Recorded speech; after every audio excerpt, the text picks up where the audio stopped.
This will be, without any shadow of doubt, the most evil, demonic location I've ever covered on this channel. Places like 50 Berkeley Square, 30 East Drive, Worley Rectory and 284 Green Street are famous in their own rights, and are up there with the most haunted locations in the UK. But the place I'll be discussing on this episode trumps them all. When it comes to haunted houses, this place is truly in a league of its own.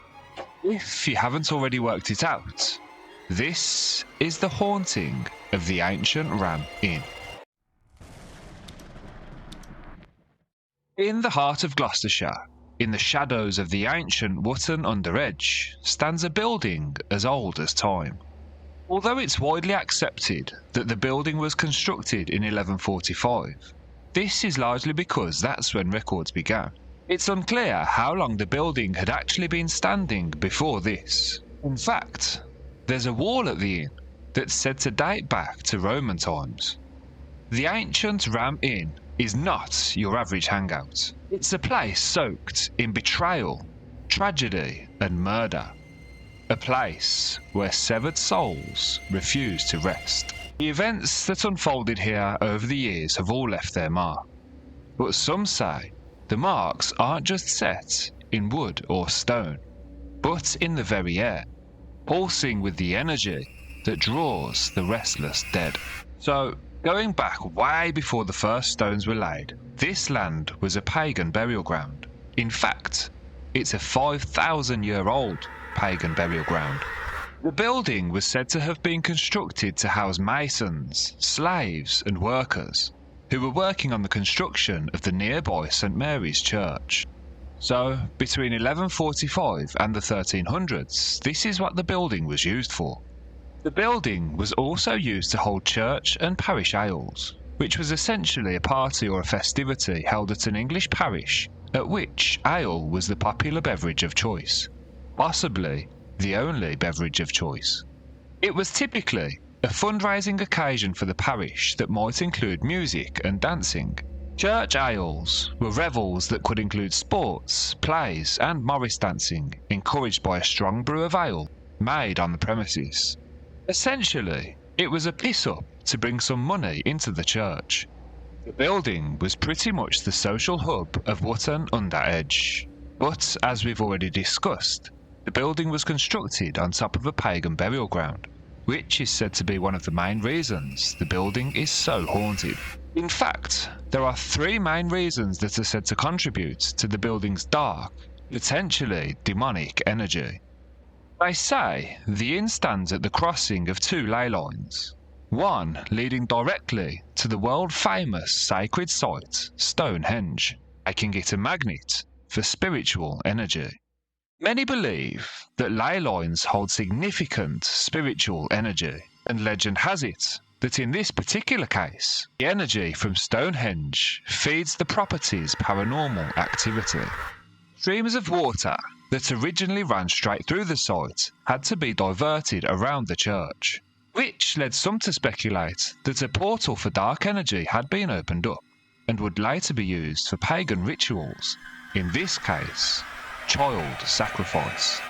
So, when you consider the property's connection to Stonehenge, the dark portal opened up by streams of water, and most significantly, the 5,000-year-old pagan burial ground, I think it's pretty safe to say you have the perfect storm, so to speak. A place of great power, but also a place of dark, demonic energy.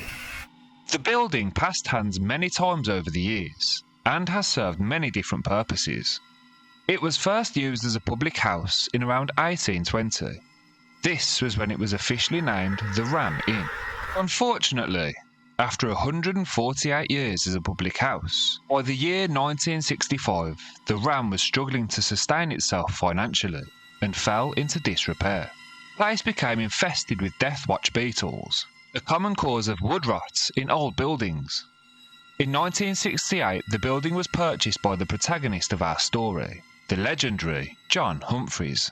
John was a retired train driver who purchased the inn for a whopping £2,600, dedicating his life to restoring and preserving the inn. What appeared to be an exciting prospect, a fresh start for John and his family, would soon become a living nightmare. And it all started on the very first night. After settling down, once the initial excitement of moving into the inn had dissipated, John climbed into bed for his first peaceful night's sleep in his new, ancient home. But I'm pretty sure you'll be able to sense a hint of irony in my voice, because John would not get a peaceful night's sleep that night at the inn, nor any night thereafter. John claimed that on that very first night in the inn, he was pulled out of bed by his arm and dragged across the floor by an unseen force. Unfortunately, these paranormal episodes would continue, as John was plagued by poltergeist activity in his bedroom. Night after night, there would be banging on John's bedroom window, until finally he placed a large wooden crucifix on his wall. But the crucifix didn't actually stop the poltergeist, who just took the banging to another room. Like, fine, you're going to bring your big cross in here, that's cool. I'll just take my window banging to another room. Unfortunately for John and his guests, the poltergeist wasn't the only entity haunting the rooms at the inn. Far from it. It's alleged that either a succubus or an incubus had made itself home at the inn and was beginning to make its presence known. If, like me, you have absolutely no idea what an incubus or succubus are, they're essentially demonic entities who feed on the sexual energy of humans, attacking men and women alike, often in a sexual manner. Pretty much sex demons, there I said it. Some guests have leapt from windows just to escape the invisible hands clutching at them in the night. John Humphreys himself claimed to have been attacked by one of these entities while sleeping in one of the bedrooms. The encounters experienced by guests at the inn ultimately led to the inn's closure. But even more tragically, it would cost John his marriage, and for a short period of time, his relationship with his children. From the moment you step foot in this mysterious historic building, a feeling of dread and gloom washes over you. Even the most steadfast skeptics will find themselves feeling uneasy and out of sorts. One of the very first rooms you'll encounter is the kitchen. During an excavation project in the late 1990s, a group of investigators made a somewhat chilling discovery. In search of an old cellar near the base of the stairwell, the remains of several children were uncovered, along with what was thought to be the remnants of a sacrificial knife. It should come as no surprise then that the voices and laughter of children can often be heard near this area of the inn. Upon finding the bodies of the children, John brought a halt to the excavation project out of respect for the dead, and now a small memorial lies where the bodies of those poor children were found. It should be noted that only a very small section of the floor was actually dug up, which means that it's likely wherever you're standing on the ground floor of the inn, there might very well be human remains under your feet. If that's not enough to send a chill down your spine, wait until you hear what guests experienced in the most haunted room in the inn, the bishop's room. But before we head to the bishop's room, we'll take a look at the room where the most famous spirit at the inn dwells. If you dare to open that battered wooden door, you'll find the aptly named Witch's Room. Centuries ago, it's thought that a woman fleeing the authorities sought sanctuary. Instead of receiving the help she so desperately needed, she faced an onslaught of wild accusations from local witch hunters. She was captured, accused of witchcraft, and received the same brutal fate many suspected witches were subjected to during this brutal era in English history. Tragically, for her crimes, she was burned alive at the stake. However, if reports are to be believed, her spirit remains at the inn. Visitors claim to feel cold spots in the witch's room at random, often describing the sensation as being as cold as ice. It's even been claimed on more than one occasion that the apparition of a woman has been spotted in the witch's room, along with a voice softly protesting, "I was never a witch." However, you don't even have to pass the threshold of the inn's doors to experience the ghost of the witch. Passers-by have claimed to have seen the pale face of a witch staring at them from the window, and it's said that her spirit is not alone in that room. A stereotypical black cat, possibly hers, still roams this space, and the laughter of unseen children echoes around the room like a scene from your worst nightmare. If that doesn't give you chills, honestly, I don't know what will. But there is no surviving historical documentation naming her. She's more of a legendary figure tied to the inn's dark reputation, rather than a verified historical person. Gloucestershire, like much of England, saw waves of witchcraft accusations, particularly during the Elizabethan era of the 1500s, when belief in magic and witchcraft was widespread, and also during the Civil War and Puritan periods of the 1600s to the 1650s, when social unrest fueled suspicion and witch hunts. Records show several trials in Gloucestershire, but most were scattered and involved poor or marginalised women. Executions were typically by hanging, not by burning at the stake, which was more commonly used for punishment for heresy. The witchcraft panic in England peaked during the 16th and 17th centuries, so it's very plausible that someone accused of witchcraft may have passed through the site, but the details are mostly fueled by oral history and ghost lore, not by facts. If you stand silently in the witch's room, you might just hear the sound of something heavy dragging on the floor above.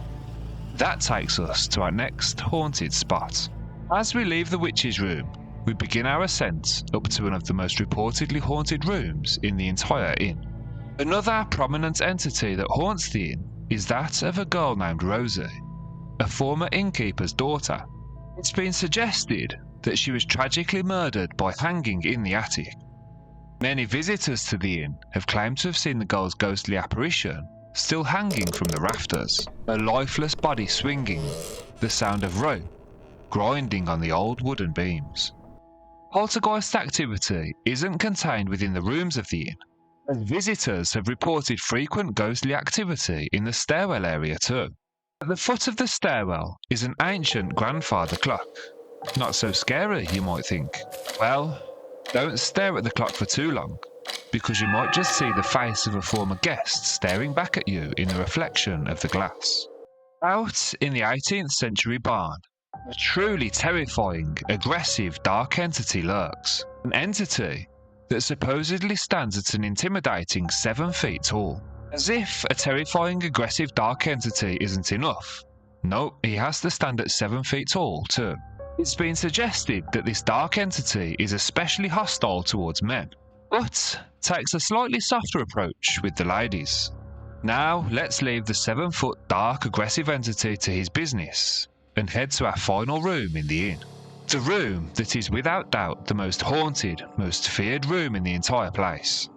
If true darkness is what you seek, then join me as I take you to the bishop's room.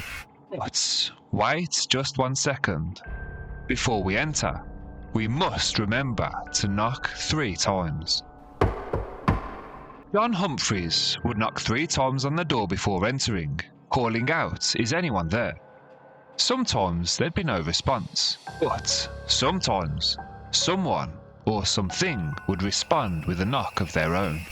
In fact, John insisted that anyone wishing to enter the bishop's room do the same, or face the consequences.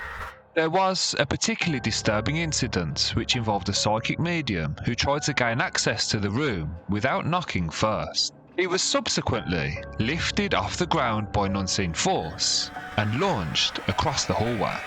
The atmosphere inside the bishop's room is said to be oppressive and disturbing, with many visitors unable to endure more than a few moments inside. Visitors have reported waking to a sensation of being pinned to the bed, unable to move. Some guests have even complained about seeing the terrifying apparition of a woman hanging upside down from the ceiling by her legs. Now, I can say with absolute certainty if I had seen anything like that, I'd be out of that room quicker than you can say ancient ram. 500-year-old mummified cat, which is now on display in the inn, was found concealed behind one of the walls of the bishop's room. It's thought that this was common practice in an attempt to ward off evil spirits. How ironic. Perhaps this could be the spirit of the cat that accompanies the witch. There is the spirit of an old lady known as Mary Ann who sits in the chair by the fireplace and is thought to be the only spirit in the inn that is actually protective of the living. warding off the evil spirits to the best of her ability. Mary Ann's husband is also grounded in the bishop's room and likes to sit in the chair opposite Mary Ann. However, he doesn't speak, doesn't interact, just silently watches and observes. Pretty creepy if you ask me.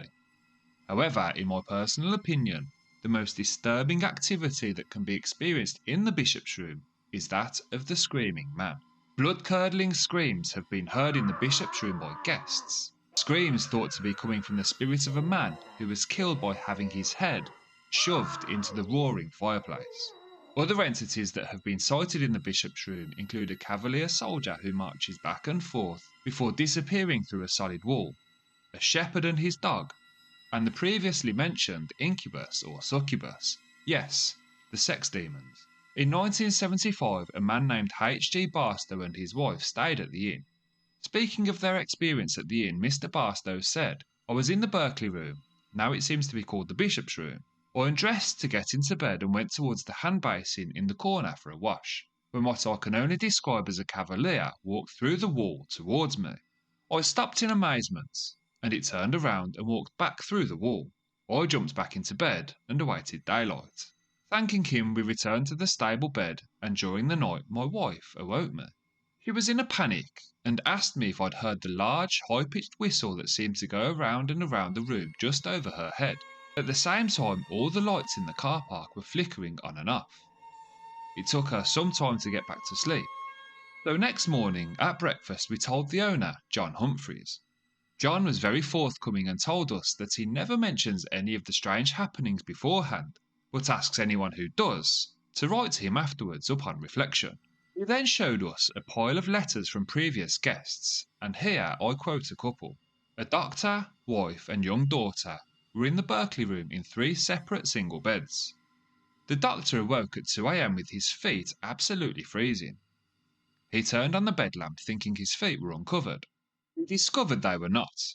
His wife woke up and asked if his feet were also cold as hers were absolutely freezing.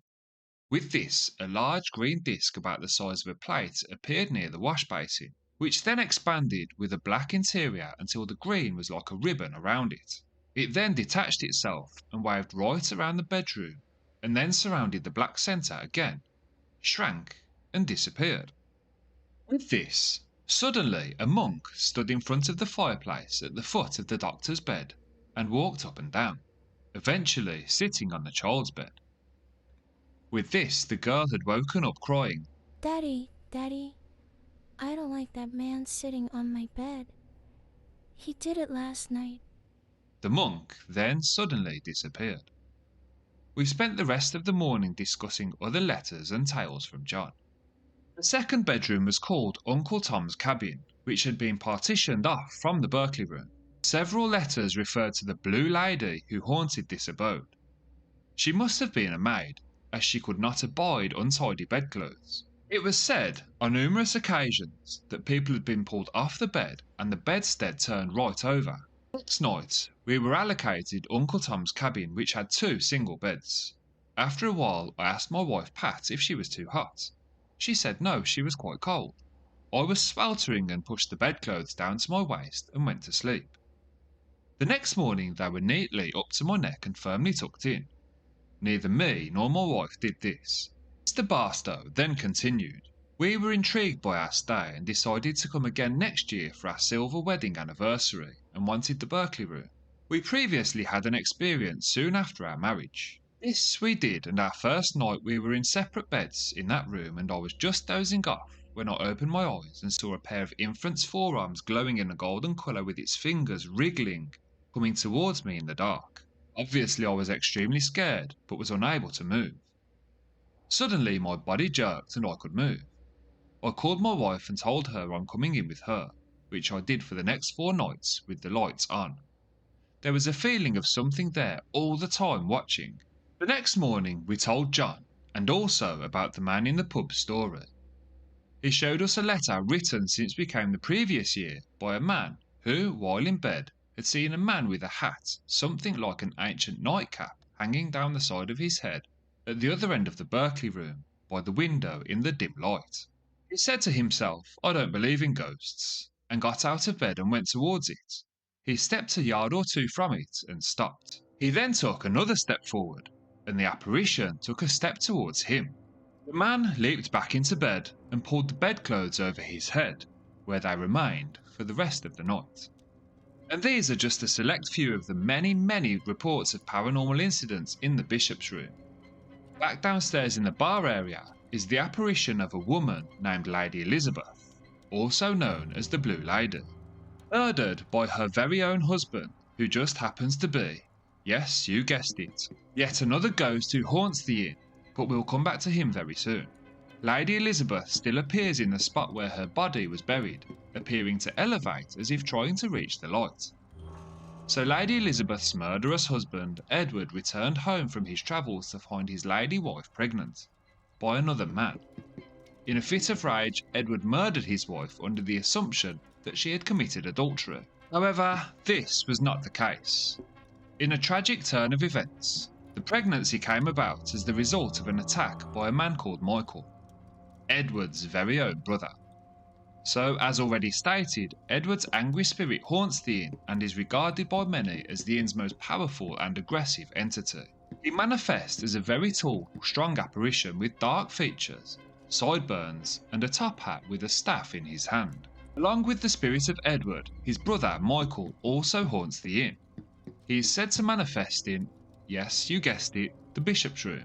If you sit in the chair by the fireplace, you might just feel Michael's ice-cold hands gripping your neck as he attempts to continue his murderous ways, even after death. John Humphreys refused to be driven out of his home by the spirits that dwelled within the inn, and stayed put as long as he possibly could. Unfortunately, due to mental health issues, John lived the last 18 months of his life in a care home until his death in 2017 at the ripe old age of 89. John's daughter, Caroline, took over responsibilities at the inn, continuing to welcome the paranormal investigators, thrill seekers, and the brave few willing to spend the night. Due to the sheer volume of hauntings and ghost stories that come from the inn, it should come as no surprise that many who step foot over that threshold into the world of the paranormal usually don't stay for long, and once they leave, they rarely return. Many visitors to the inn have left with more than just stories. Some have taken home scratches they can't explain, nightmares they can't shake, or a sense that just maybe something had followed them home. Let us know in the comments, would you dare to step foot in the ancient Ram Inn? Which of the entities said to dwell within the walls of the inn would you fear the most? That's all we have time for today. If you enjoyed the episode, please like the video, drop a comment and subscribe to the channel for more spooky content just like this. In fact, if you click on this video here, you can watch more spooky content right now. Thanks for watching. I'm your host, Severed Soul.